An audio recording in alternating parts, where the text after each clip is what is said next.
Hello, I'm Matt Benoit. I'm the Interim General Manager and Director of Public Works, and I'm going to present to you the proposed 2026 Public Works budget.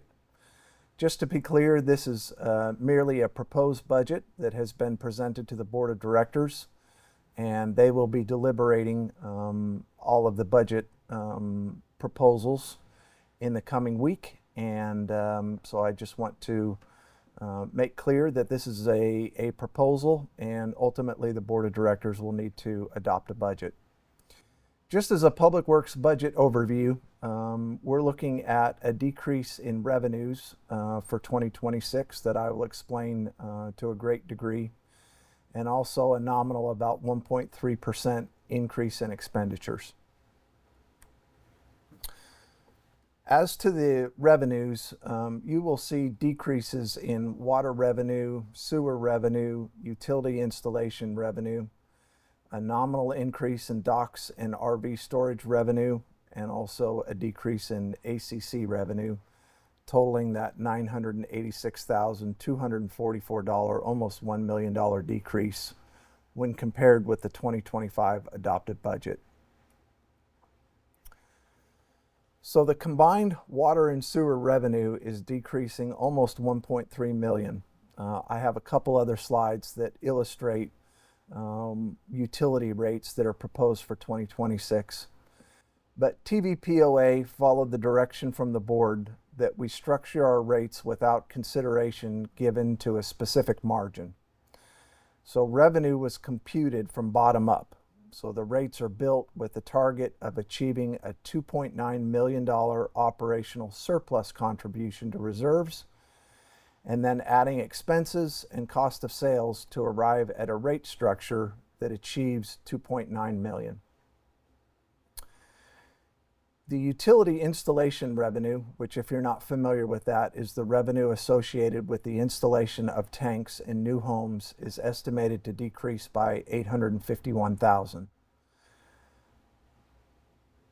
There are an estimated 155 homes in the pipeline. As we refer to pipeline, that's a home that has been started but does not yet have a tank installed.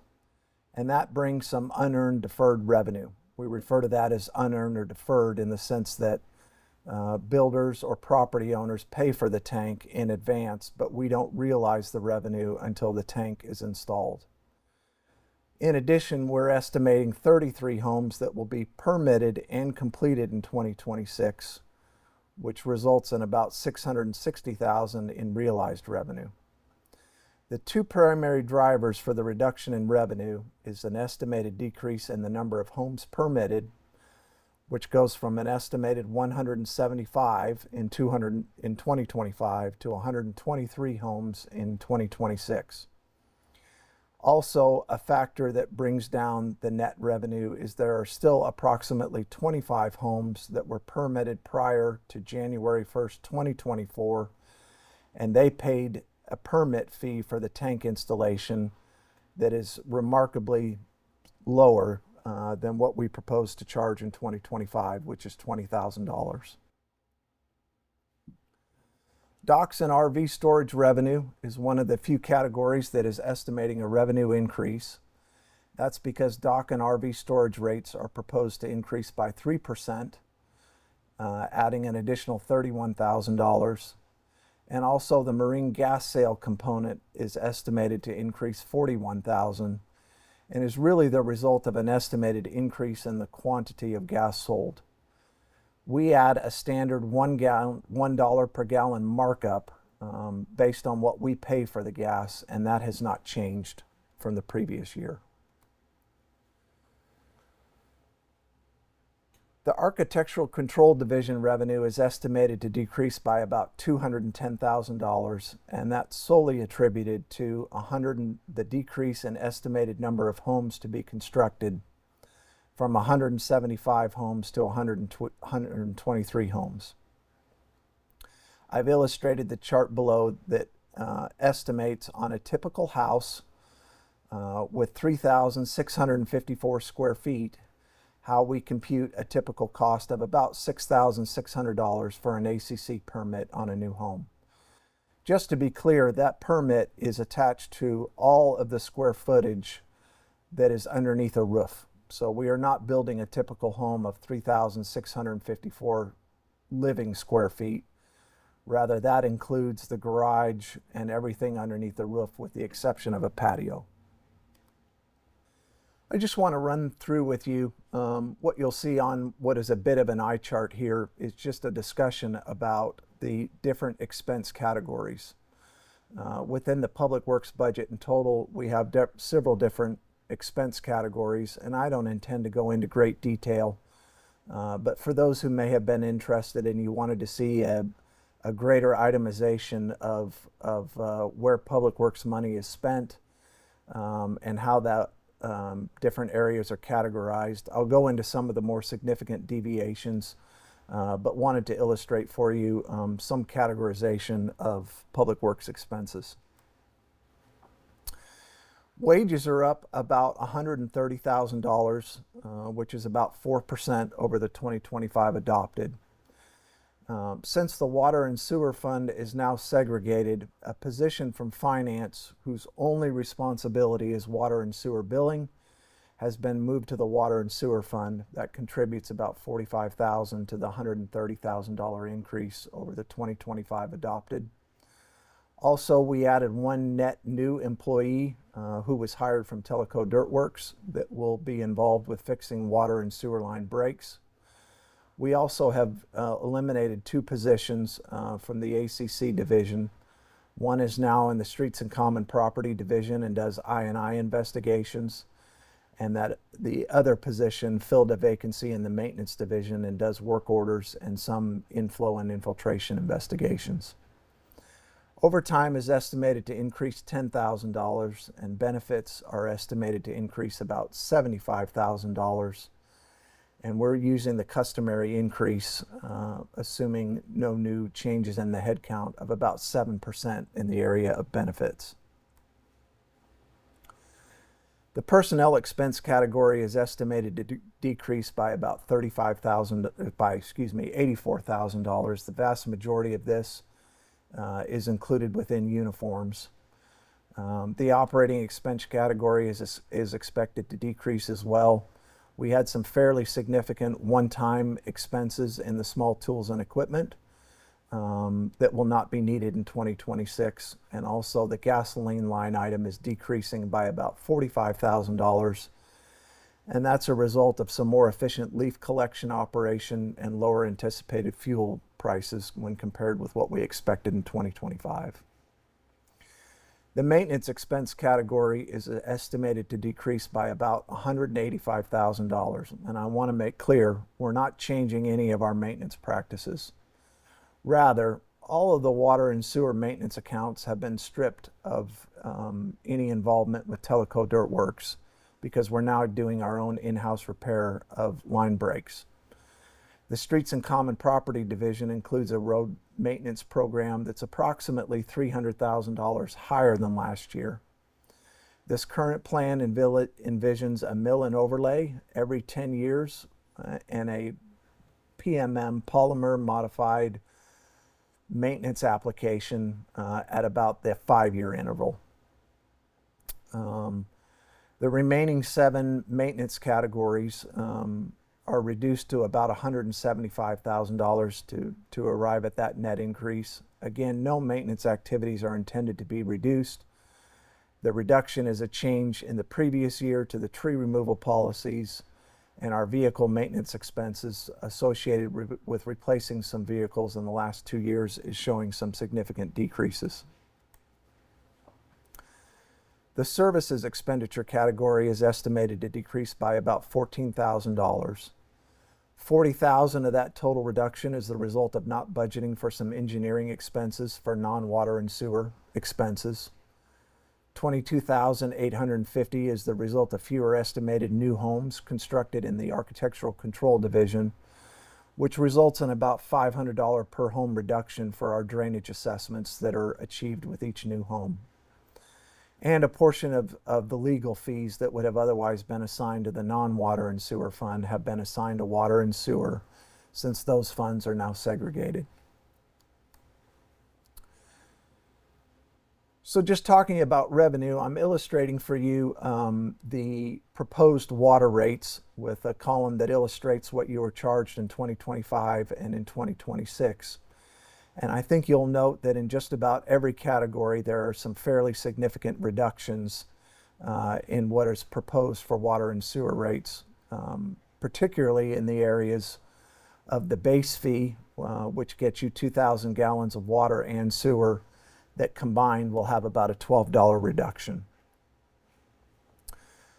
Just to illustrate what it may mean for a typical utility bill, for the use of 2,000 gallons, which is pretty typical for most of our residents in the non-irrigating months, the estimated bill would drop about $13.30 a month. For 5,000 gallons, which may be more indicative of some light irrigation, the bill is estimated to decrease by about $54. For 15,000 gallons, which would be a moderate sort of irrigation load for a household, it is estimated that the utility bill would decrease by about $141. And for 50,000 gallons of usage, which would be a very heavy, significant irrigation load, it's estimated that the monthly bill would decrease by about $566. As for our capital requests, a number of people note from time to time that most of the vehicles within the Public Works, within the POA organization are Public Works vehicles. There are very few vehicles in the fleet outside of Public Works. And so we have a regular replacement schedule that's generally based on mileage and overall performance of the vehicle. For water and sewer capital projects, we have two vehicles, a Chevy Uplander van and a 2007 Chevy Colorado, both of those vehicles well in excess of 250,000 miles that are being proposed for replacement. Every year in the water category, we replace mechanical meters. The typical life of a mechanical meter is about 8 to 10 years.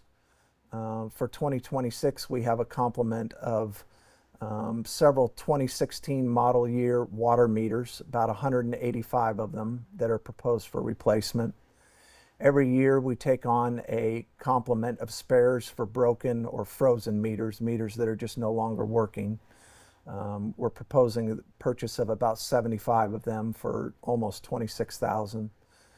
We also have some legacy mechanical meters that are larger in size. Few of them are 3/4 inch, but most of them are 1 and 2 inch that are also proposed for replacement. The strategy with this is we've been working over the course of about 3 years to get away from our mechanical meters. Mechanical meters simply don't last as long as what we intend to replace them with digital meters. And in many instances, the digital meters are being read by drive-by technology, so they don't have to be manually read. So we've adjusted to some degree the number of meters that we're proposing just based on the unit cost that's envisioned for what we'll be paying for these meters in 2026. In the sewer division, we plan to replace our vacuum excavator trailer. This is a model year 2021 500-gallon trailer that we use just about every day for water and sewer leaks. Since we have a pressurized sewer system, this machine is critical to containing sewer during leaks. Also, in many areas that the water and sewer division excavate, there's buried electrical in the vicinity of just about every leak. And this is really the safest, arguably the only way to safely complete excavation when you're trying to fix something in the vicinity of electrical lines. We take good care of this machine, even though that it's 2021. The difficulty is it's in operation just about every day. And we propose to purchase an 800-gallon replacement, which is probably going to limit the number of times we have to leave the site to empty the trailer. And the estimated replacement's about $74,000. Within the maintenance division that includes building maintenance, landscaping, and housekeeping, we're proposing the replacement of a riding mower and also a Buick Enclave 2015 model year that has well over 250,000 miles on it. Every year, we propose the replacement of several HVAC units throughout a number of our buildings. We had an experience in 2014 when a 15-ton unit stopped working at the Chota Recreation Center, and it took us about 8 weeks to complete the repair, request process, the order, the delivery, and the installation. So we have all of our HVAC units on about a 17.5-year replacement schedule. And all of our HVAC units are serviced 3 times annually through a contract we have with Interstate Mechanical Systems. But in any case, this year, we're proposing approximately 4 replacements of units that are in the 2012 to 2010 model year age. In the Public Works Division, we're proposing the replacement of 2 of our dump trucks. These dump trucks are really critical to our operation. I don't know if you notice that when your leaves are picked up, these are the vehicles that have the large leaf collection vehicles mounted on the back that carry the leaves from when they're collected to where we dispose of them. We're proposing the replacement of 1 very large dump truck as well as a 1-ton extended cab truck. With both of these, we're paying more than just for a vehicle. We need to be able to have snow plows that can attach to these new vehicles. And we also have a mid-sized truck that's proposed for replacement as well. Just as a conclusion with the Public Works budget, we're going to continue to build on our customer satisfaction survey process. You may notice that after Public Works visits your house, for instance, to turn off a sewer alarm, we intend to use door hangers with a QR code to seek your feedback on our service. We already have some efficiency studies that are underway related to examining contract mowing and some of our contract housekeeping cleaning services. Perhaps our biggest lift with respect to the balanced scorecard in 2026 will be our preventive maintenance program, wherein we'll be identifying all of our assets with a value greater of $50,000, establishing preventive maintenance programs, and reporting on our preventive maintenance. And we certainly will have our public works staff, along with the rest of the organization, completing our customer service training initiatives. And that concludes my presentation. I just want to remind you again, everything that you saw is a proposed budget. The board will be deliberating this in the coming probably week and a half, and they will ultimately adopt a budget, but none of these things have been adopted. I'm just presenting them to you for your awareness, and should you choose to provide the board feedback with respect to these presentations. Thank you for your time.